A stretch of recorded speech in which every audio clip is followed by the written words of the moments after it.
Well, hello and welcome to another episode of Small Business Matters. I'm your host, Gary Stockton, and I'm so excited about this week's guest and topic.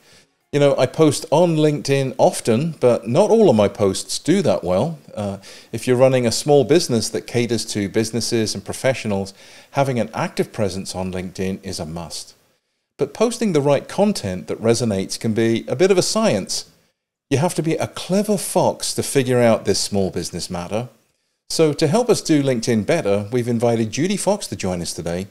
Now, Judy's listed as a top 10 LinkedIn coach for 2021 in Yahoo Finance and a featured speaker at Social Media Marketing World. With over 18 years of experience in business development and sales, Judy Fox developed the LinkedIn Business Accelerator method to reach 1 million views in 90 days. Judy, welcome to Small Business Matters. Oh, I loved that introduction. And I like that you have to be, what did you say? Smart like a fox or clever like a fox? You have to be, yes, to master this small business matter. So I love it. To kick us off, let's talk for a moment about the danger of indecision. And when it comes to LinkedIn, you know, I'm a busy small business owner. I know LinkedIn can do my business good, but I don't know what to post. Do you have any advice for people stuck in indecision? Yes, I would say the easiest way to start posting, I'm going to give you two strategies to go from indecision to getting it done and getting it posted.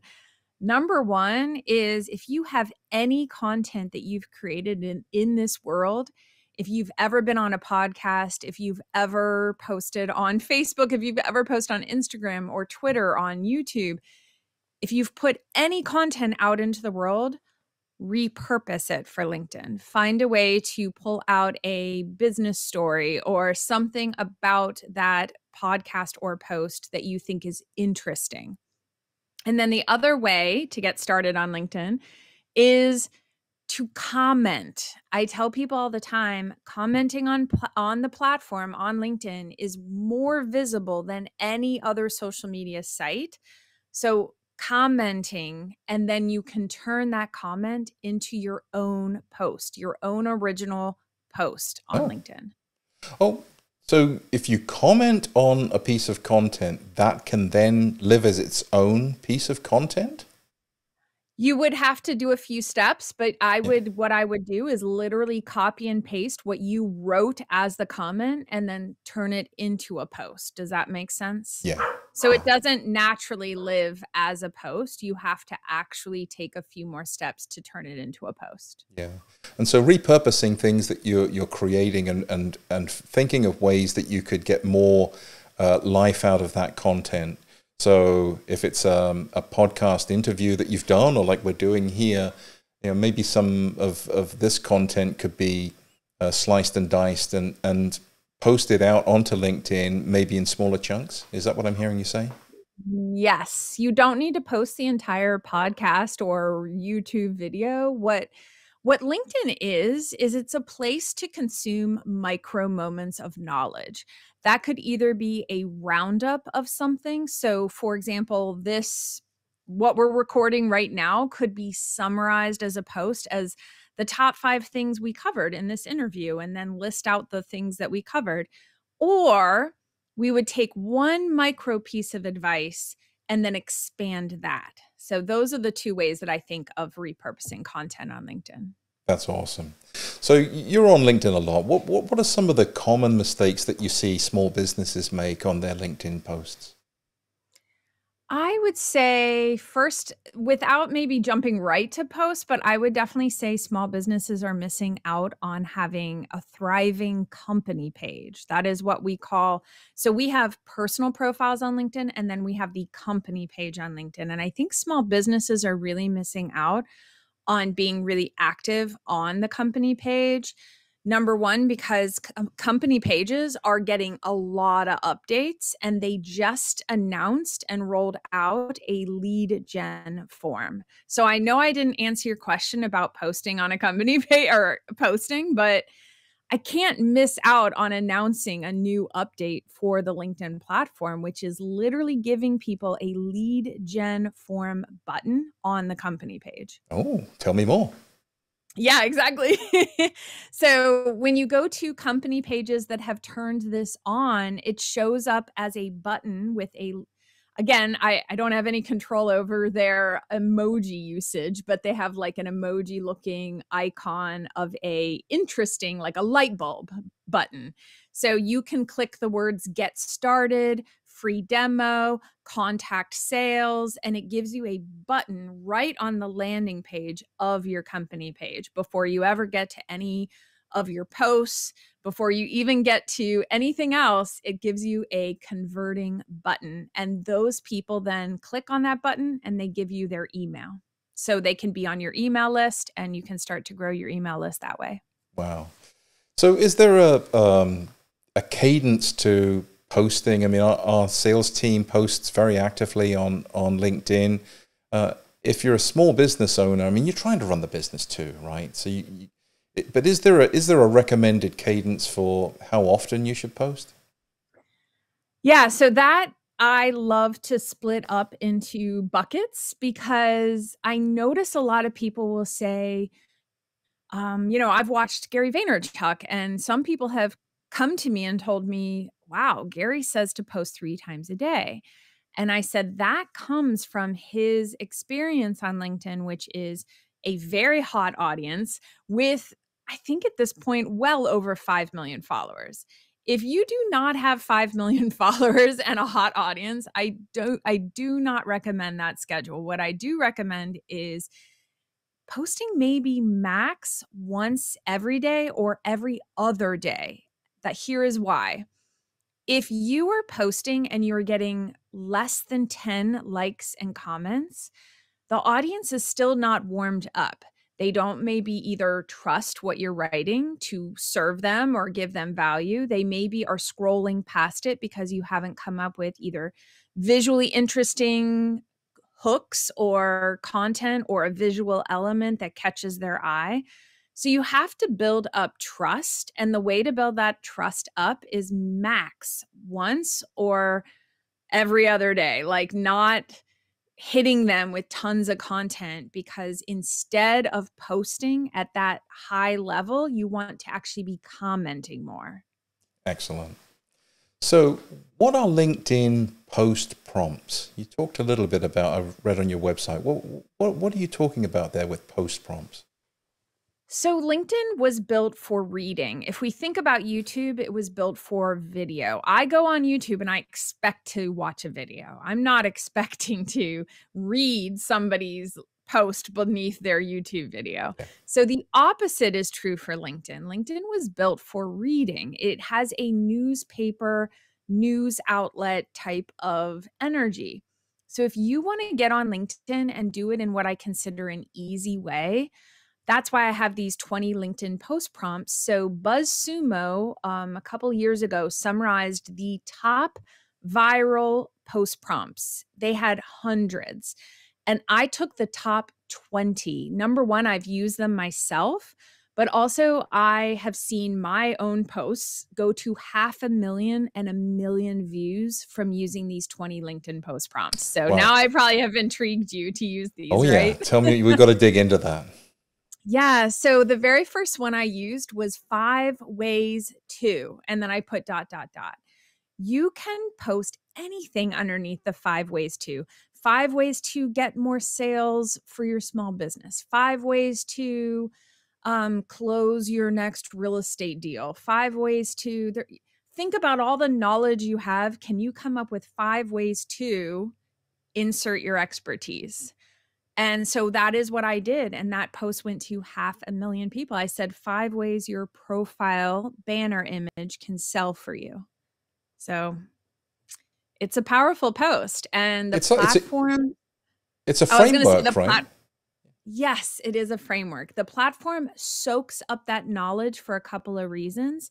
Because the platform is a reading first platform, we want to know what we're giving our like to in that first line. That's why so many people have a really good strategy of creating that first line hook statement. Yeah. Can you do that in combination with polls? So you have Yeah. that question, and then underneath you would have a poll. Yes, I tell people all the time, clear over clever. So, LinkedIn is a space that when people think about, oh, I need to get on LinkedIn and be professional, Hmm. I explain to people that professional really boils down to is clear leadership language. We want to know, what did you mean? What are we giving our like to? If I'm going to vote and put my response on a poll question, I want to know, what am I saying yes or no, or what am I voting on? And if there's any confusion, I'm probably not going to vote. So, yes, a very clear question. The what is language, or why do you think something, or vote below, very clear language will definitely get you a lot of poll responses. Very good. So can you talk a little bit about the different levels of call to action that you outline in your accelerator program? Yes, I think the calls to action on your content and throughout your whole journey on LinkedIn, you have calls to action that can generate more awareness. We now know you exist. Anyone listening right now that's meeting me or you for the first time, they're experiencing what it's like for from the sense of awareness. They now might Google your name, they might Google my name. So awareness has to exist, because how can people hire you if they don't know you exist, right? Hmm. Yeah. The next one is evaluate. That's where, for example, we talked about a call to action at the end of this recording. We would potentially have what's called that evaluation energy, where check out or go visit or follow on these channels. That's why at the end of podcast episodes, that's why people have that on YouTube. They'll say, go subscribe or go to my next video that is coming up because it's going to be XYZ. You want to continue the conversation. The same thing on LinkedIn. You want to have things that say, follow my profile, ring the bell on my profile, because you're going to see my next post. That's the goal for leads and for conversations. You want to move people to what is the next conversation? Where's the next place we're hanging out? And then the final one is that kind of convert or purchase language, where you might say something like, I have just opened up, or I'm launching a book. I've just opened up seats in my next coaching cohort. And you actually want to give people language around, what are your offerings? Maybe you are offering new templates in your Canvas store. I mean, the sky's the limit to tell us what is possible to purchase, because especially if you have people aware of you, if you have people who have already evaluated you and they keep coming back for more, that means you have an audience. That's why people can then convert and talk about their products. Wow. I really like how you've categorized that. You know, it's so clear, and it really, it simplifies things. You don't have this, dozen or so different channels that you could go down with call to actions. You've really got to keep it to a set group of things. I really like that. Yeah. And I was going to say, the easiest way. So if I was going to say, grab a call, like a lot of people on LinkedIn and a lot of sales professionals and small businesses, their customer journey starts with a discovery call. I don't know about you, but I see that as being one of the highest responses that I am told by clients. They want to book potential discovery calls. They want people coming to them and booking those calls.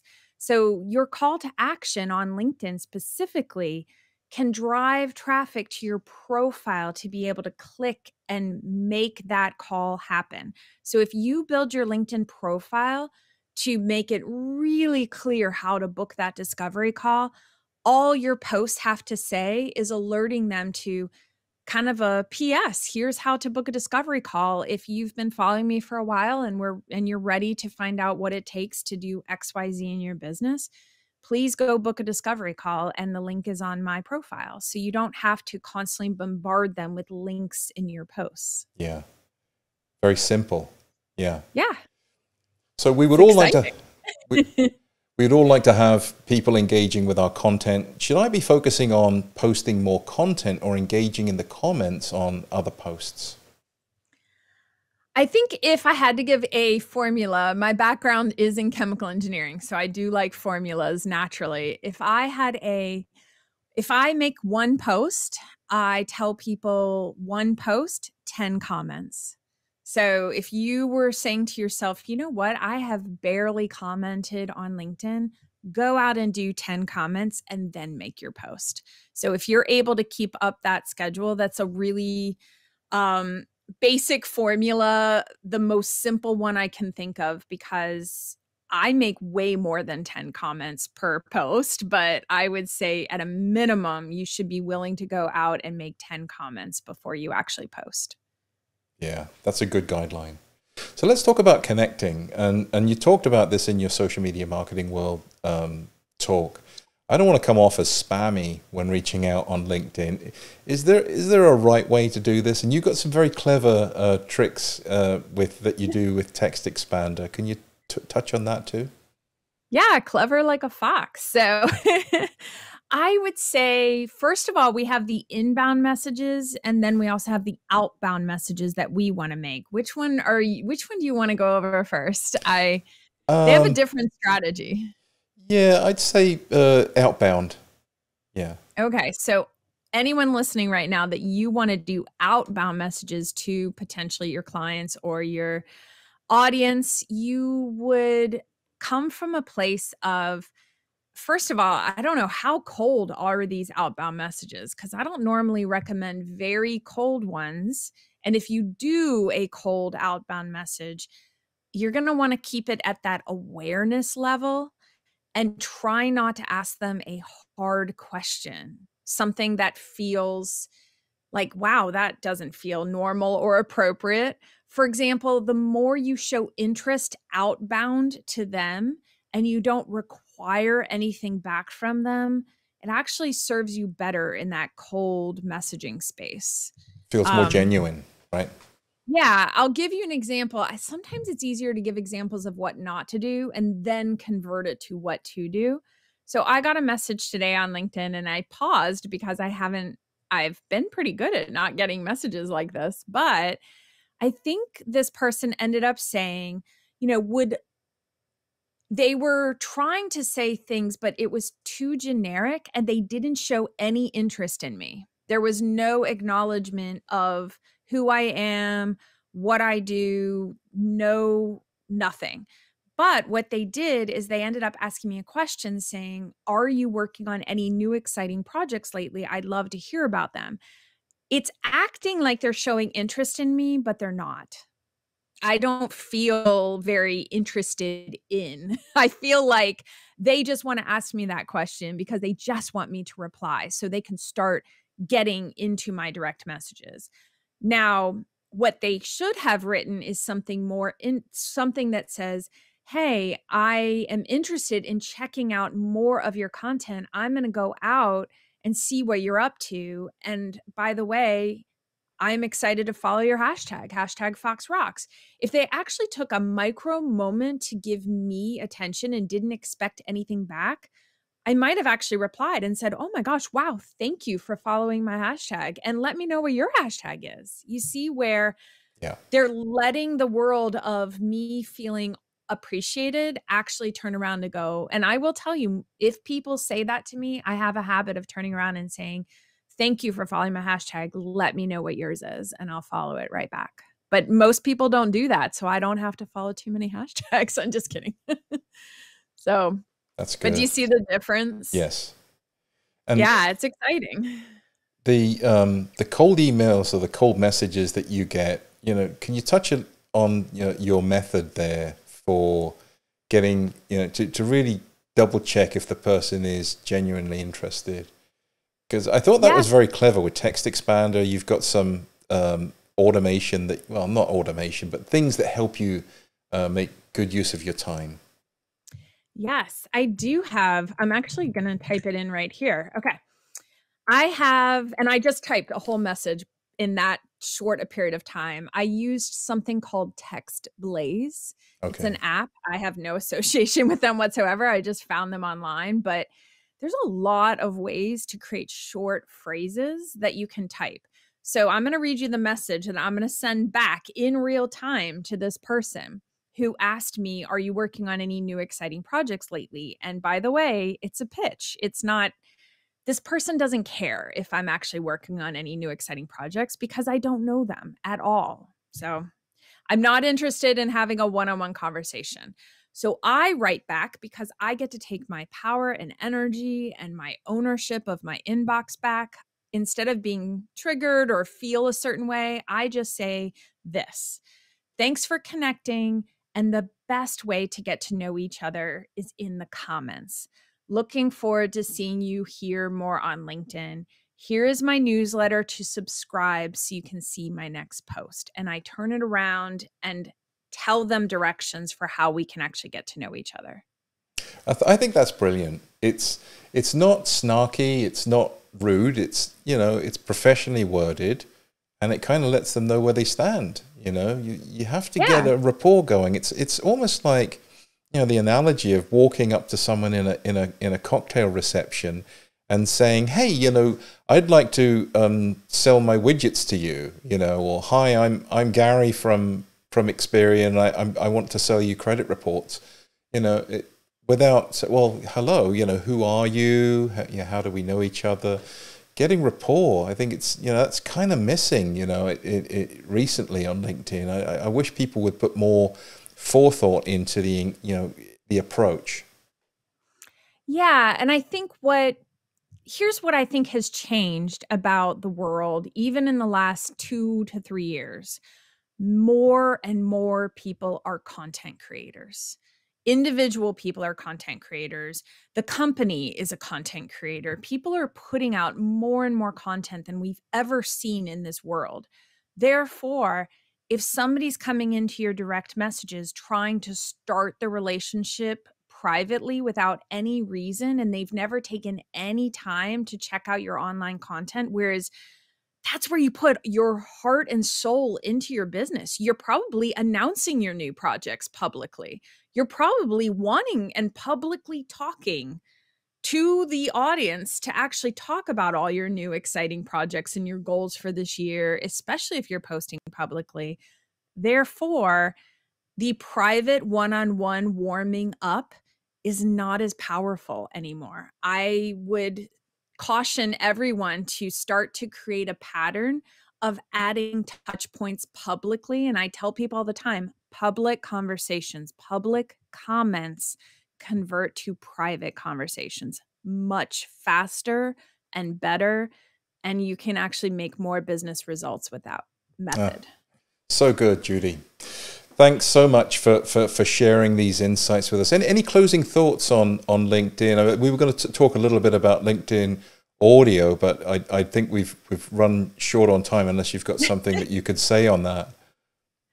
I just want to say that you want to turn on the new LinkedIn creator mode, because all that we would say about LinkedIn audio, everything hinges for the future for LinkedIn. If you want to be a content creator, you want to turn on LinkedIn creator mode. It's a toggle button on your private profile section.